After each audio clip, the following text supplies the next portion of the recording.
بسم اللہ الرحمن الرحیم۔ ناظرین اکرام السلام علیکم، میں ہوں راجہ تصدق۔ اپنے یوٹیوب چینل راجہ تصدق میں خوش آمدید۔ آج ہم اپنے پروگرام مرشد ہب میں عاشق رسول صلی اللہ علیہ وآلہ وسلم کے اوپر بات کریں گے۔ ناظرین اکرام، آج جب کہ ایک طرف کسی کمیشن کا چرچا ہے تو دوسری طرف ایک مخصوص گروہ کا، ایک طرف انتشار پھیلانے والی تقاریر ہیں تو دوسری طرف فرقوں میں ہوا دینے کی باتیں۔ ایسے میں ضرورت اس امر کی ہے کہ ہم شان مصطفیٰ صلی اللہ علیہ وآلہ وسلم کی باتیں کریں، ہم عشق مصطفیٰ صلی اللہ علیہ وآلہ وسلم کی باتیں کریں۔ اور آج خصوصی طور پر میں آپ کو ایک عاشق رسول صلی اللہ علیہ وآلہ وسلم کی کہانی سنانا چاہ رہا ہوں، جس نے اپنی جان کا نذرانہ پیش کرتے ہوئے یہ ثابت کیا کہ ہم کسی صورت بھی توہین رسالت برداشت نہیں کر سکتے، ہم کسی صورت بھی اپنے نبی پاک صلی اللہ علیہ وآلہ وسلم کے نام پر کوئی آنچ برداشت نہیں کر سکتے۔ ناظرین اکرام، یہ کمبائنڈ انڈیا کی بات تھی جب ہمارے نبی پاک صلی اللہ علیہ وآلہ وسلم کے اوپر ایک کتاب لکھی گئی جس میں ان کی توہین کی گئی۔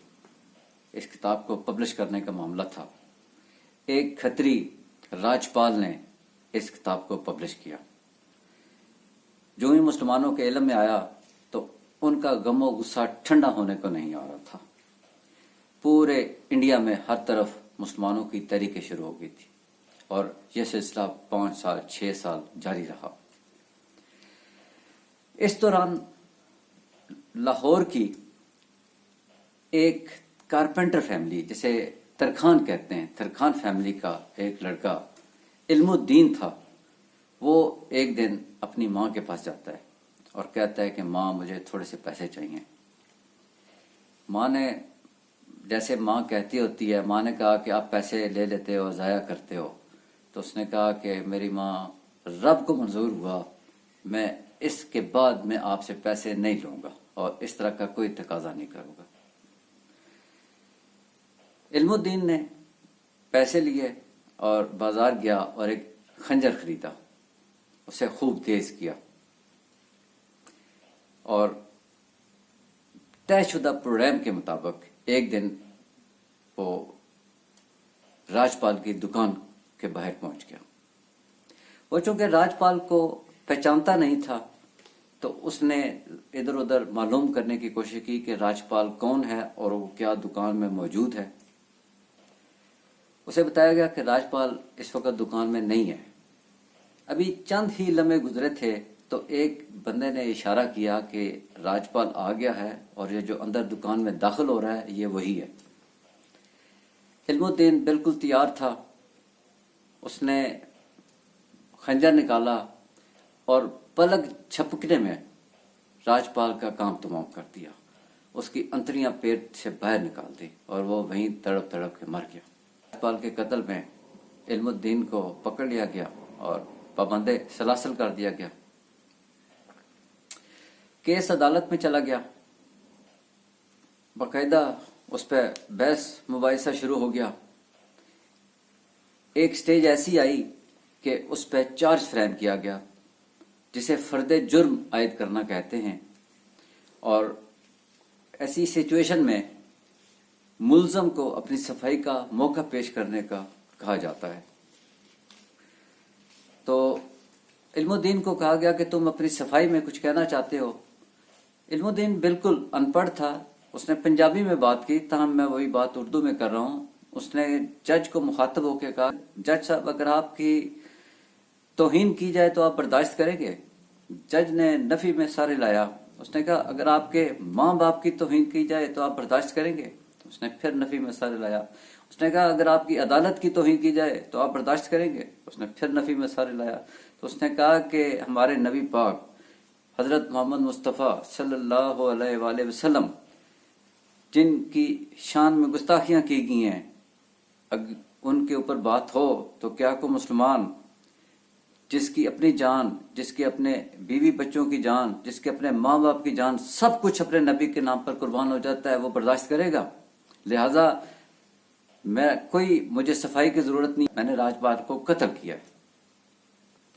اب کیس چلا جاتا ہے ہائی کورٹ میں، اور ہائی کورٹ میں اس کیس کی عظمت کو دیکھیں، علم الدین کی ماشاءاللہ دیکھیں شخصیت کو، کہ اس کے پینل میں ایک بہت ہی بڑے معتبر نام کا اضافہ ہوتا ہے، اور وہ ہے حضرت قائد اعظم محمد علی جناح کا۔ اب یہاں پر ایک اور بڑی مزیدار ڈیولپمنٹ ہوتی ہے، صرف قانونی نقطے کے حوالے سے بات کی جاتی ہے کہ علم الدین، اگر تم کورٹ میں یہ کہہ دو کہ راجپال کو قتل کرتے وقت میرا دماغ ٹھیک نہیں تھا تو تمہاری سزا شاید کم ہو سکتی ہے۔ تو علم الدین نے ایک بڑا خوبصورت جواب دیا، اس نے کہا کہ خدا کی قسم، راجپال کو مارتے وقت ہی تو میرا دماغ حاضر تھا، اسی وقت تو میرا دماغ کام کر رہا تھا۔ ناظرین محترم، علم الدین کو پھانسی کی سزا دے دی جاتی ہے، اور اس ڈر سے، اس خوف سے کہ لاہور بڑا شہر ہے، یہاں پر ہنگامے ہوں گے، اسے بائی ٹرین پہلے گجرانوالہ اور پھر میاں والی بھیج دیا جاتا ہے۔ 31 اکتوبر کو اس کو پھانسی دی جائے گی۔ موجودہ شاعری میں دیکھا جائے تو اس کی کیفیت ایسے تھی کہ اے سبز گنبد والے منظور دعا کرنا، جب وقت نزا آئے دیدار عطا کرنا۔ یہ تو اس کی کیفیت تھی۔ اب پھانسی کے 2 دن پہلے کا واقعہ سنیں۔ عبداللہ وارڈن تھا جو اس سیکشن کا انچارج تھا جس میں علم الدین کی کوٹری تھی۔ عبداللہ کہتا ہے کہ میں حسب معمول گشت کر رہا تھا، رات کے ایک حصے میں اسے علم الدین کی کوٹری کے باہر بہت ہی زوردار قسم کی روشنی نظر آئی۔ وہ ایک دم گھبرا گیا کہ علم الدین نے شاید خودکشی نہ کر لی ہو، اپنے آپ کو آگ نہ لگا لی ہو۔ چنانچہ وہ ذرا تیز قدموں سے چلتا ہوا علم الدین کی کوٹری کے باہر پہنچا تو دیکھا کہ وہ تو اندر سجدے میں گرا ہے اور زاروں کو تار رو رہا ہے۔ اس نے انتظار کیا کہ وہ اپنے سجدے سے سر اٹھائے۔ علم الدین نے جب سر اٹھایا تو عبداللہ نے اسے پوچھا کہ خیریت تو تھی؟ اس نے کہا کہ نارمل حالت میں، اس نے کہا بالکل خیریت تھی۔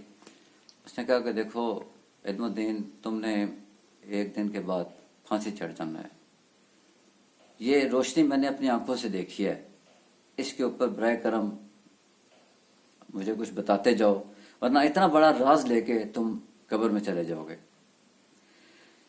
علم الدین نے اسے وعدہ لیا کہ تم نے میری زندگی میں یہ بات بتانی نہیں ہے۔ تو اس نے وعدہ کیا، تو اس نے کہا کہ میں بڑا خوش قسمت آدمی ہوں، ہمارے نبی پاک صلی اللہ علیہ وآلہ وسلم اپنے چند جید ساتھیوں کے سمیت تشریف لائے تھے۔ حضرت علی رضی اللہ تعالیٰ عنہ نے مجھ سے پوچھا کہ علم الدین، تم پریشان تو نہیں ہو، تم گھبرائے تو نہیں ہو؟ میں راضی خوش ہوں اور پھانسی کے تختے پہ خوشی خوشی چڑھنے پہ تیار ہوں۔ جب اس نے یہ کہا تو پھر بقول ان کے ہمارے نبی پاک صلی اللہ علیہ وآلہ وسلم نے فرمایا کہ علم الدین، پھانسی والے دن 2 کام کرنا۔ ایک، جب تمہیں پھانسی کے تختے پہ لٹکانے لگیں گے تو وہ تم سے آخری خواہش پوچھیں گے، تو کہنا کہ میری خواہش ہے کہ میں پھندا اپنے ہاتھوں سے اپنے گلے میں ڈالوں گا، تاکہ رہتی دنیا تک سب کو معلوم ہو جائے کہ نبی پاک صلی اللہ علیہ وآلہ وسلم سے پیار کرنے والے موت سے ڈرتے نہیں ہیں، بلکہ خوشی سے موت کو اپنے گلے سے لگاتے ہیں۔ اور دوسری بات انہوں نے وصیت کی کہ تم روزہ رکھ کے آنا، اور اس دن انشاءاللہ حوض کوثر پہ میں اپنے ساتھیوں سمیت موجود ہوں گا اور تمہیں افطاری کرائیں گے۔ عبداللہ بھی یہ سن کے کانپنے لگا، لرزنے لگا، اور اسی موقع پہ کہا گیا ہے، جڑے محرم راز حقیقتاں دے اور راز حقیقت کھول دے نہیں، جڑے محرم راز حقیقتاں دے اور راز حقیقت کھول دے نہیں، جنہ نہیں ویکھیا او کرن گلاں، جنہ ویکھ لیا او بول دے نہیں۔ علم الدین کو پھانسی لگا دی گئی۔ علم الدین جب بھی لاہور میں اپنی تاریخیں بوتنے آتا تھا تو حضرت علامہ اقبال رحمۃ اللہ علیہ بھی وہاں پر آیا کرتے تھے، اور جب موقع ہوتا علم و دین سے ملاقات کا تو علم و دین ان سے ہر دفعہ ایک ہی گزارش کرتا کہ کوشش کیجیے گا کہ میری تدفین لاہور میانی صاحب کے قبرستان میں ہو، اور علامہ صاحب کہتے ہیں کہ میں کوشش کروں گا۔ پھانسی کے بعد علم الدین کی تدفین میاں والی میں کر دی گئی۔ ادھر علامہ اقبال نے اپنے ساتھیوں سمیت کوشش شروع کر دی کہ علم الدین کی میت کو لاہور لایا جائے اور جہاں اس کی خواہش تھی وہاں پر اسے دفنایا جائے۔ یہ علامہ اقبال کی اور علم الدین کی آپس میں ایک بات تھی خاص، اور وعد وعید کی بات تھی۔ قصہ مختصر، علامہ اقبال اور ان کے ساتھی اس موومنٹ میں کامیاب ہو جاتے ہیں، اور ایک دن لاہور میں علم الدین کے میت لائی جاتی ہے، اور یہ دن ہے 6 نومبر 1931 کا، اور جنازہ ہوتا ہے۔ اور ناظرین محترم، آپ تصور بھی نہیں کر سکتے کہ یہ 1931 کی میں بات کر رہا ہوں، اس وقت جنازے میں 6 لاکھ لوگ تھے۔ جنازے کے فوراً بعد علامہ اقبال بہت تیزی سے قبر کی طرف چلے جاتے ہیں، اور اس کی لحد کے اندر جاتے ہیں تاکہ اس کو اس کی قبر میں اتارا جائے۔ جب انہوں نے اپنے ہاتھوں سے لحد میں اتارا تو بہت ہی طریقے سے اس کے کان میں ایک بات کہی کہ علم الدین، آج میں نے اپنا وعدہ پورا کر دیا ہے، آج میں تم سے ایک وعدہ لینا چاہتا ہوں، اور وہ یہ ہے کہ جب قبر میں ہمارے نبی پاک صلی اللہ علیہ وآلہ وسلم آئیں گے تو میرا سلام کہنا۔ اور یہیں پر علامہ کہتے ہیں کہ کی محمد سے وفا تو نے تو ہم تیرے ہیں، یہ جہاں چیز ہے کیا لوح و قلم تیرے ہیں۔ ناظرین کرام، مجھے اور آپ کو اللہ تعالیٰ اس طرح کے جذبے عطا فرمائیں کہ ہم جو مرضی ہو جائیں اپنے نبی پاک کی شان میں کوئی گستاخی نہ برداشت کر سکیں، اور اسی کے ساتھ دعا ہے کہ اللہ تعالیٰ مجھے اور آپ کو صبر اور شکر کے ساتھ اپنے ساتھ تعلق مضبوط کرنے کی توفیق عطا فرمائیں۔ آمین۔